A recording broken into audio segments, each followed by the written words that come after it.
माझं नाव अजय रामकृष्ण घोडा. मी दहेगाव येथील एका शेतकऱ्याचा मुलगा. माझ्या वडिलांचं नाव आहे रामकृष्ण संभाजी घोडा. आम्ही शेती करत असतो आणि आमच्या शेतामध्ये पराठी हे उत्पादन घेत असतो.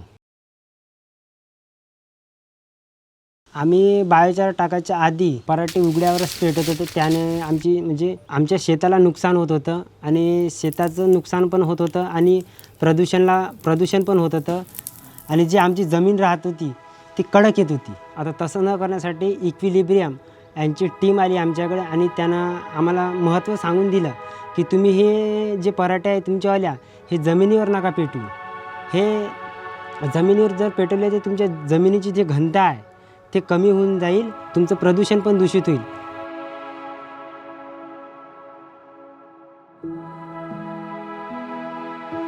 तर त्याने असं सजेस्ट केले की आम्हाला क्वांटिकी मशीन देतो, तर त्यामध्ये तुम्ही पेटवा आणि त्यापासून तुम्हाला खत पण मिळेल फ्रीमध्ये. मग तसं त्याने आम्हाला सांगितलं आणि त्याच्याबद्दल आम्हाला ट्रेनिंग दिली.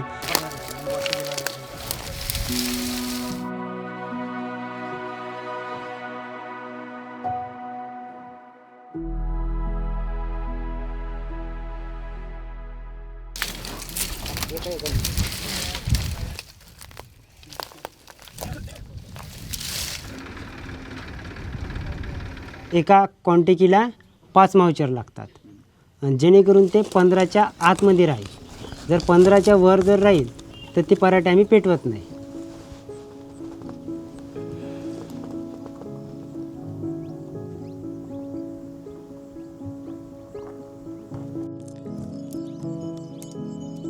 या पराठीमध्ये भरपूर माउचर आहे.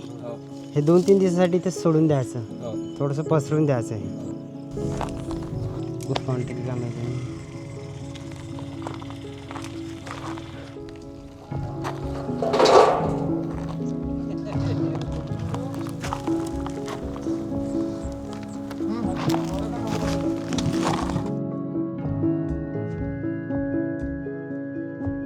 आणि एक काळजी घेतो की पुरं क्वांटिटीच्या अंदरच राहायला पाहिजे, बाहेर काहीच नको.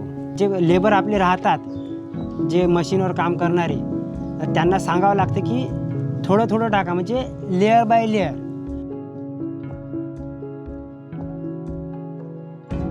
त्याच्यानंतर टेम्परेचर राहतं तर टेम्परेचर आपण कधी पण घेऊ शकतो, पण आम्ही ते टेम्परेचर 100वर घेत असतो. ज्यावेळेस आपली क्वांटिटी फुल झाली 100चा फोटो घेतो, मशीन पूर्ण भरलेली आहे असा मशीनला सोडून देतो.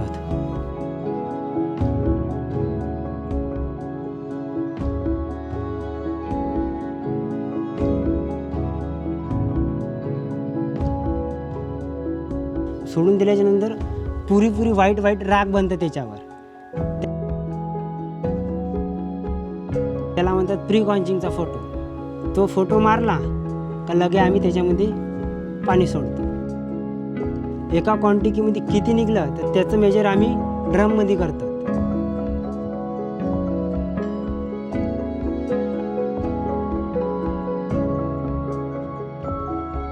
एका क्वांटिटीमध्ये जवळपास 510 लिटर इतका माल निघतो. त्याच्यानंतर ड्रममध्ये भरलं, त्याचं पूर्ण मेजरमेंट घेतो. त्याच्यानंतर तो माल आपला बनलेला तयार झालेला आहे. त्याच्यानंतर तो माल आपल्याला शेतकऱ्यापर्यंत पोहोचवायचा आहे.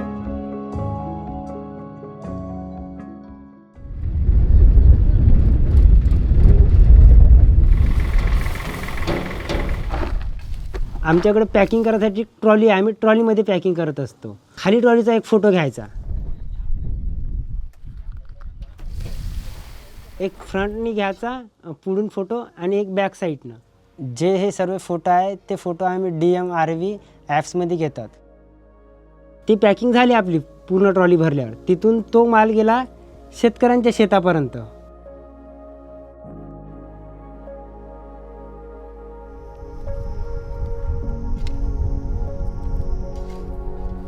आणि त्याच्यानंतर मिक्सिंग पण करून घेईल, त्याच्याकडून मिक्स करून आणि ते शेतामध्ये पसरून घेईल.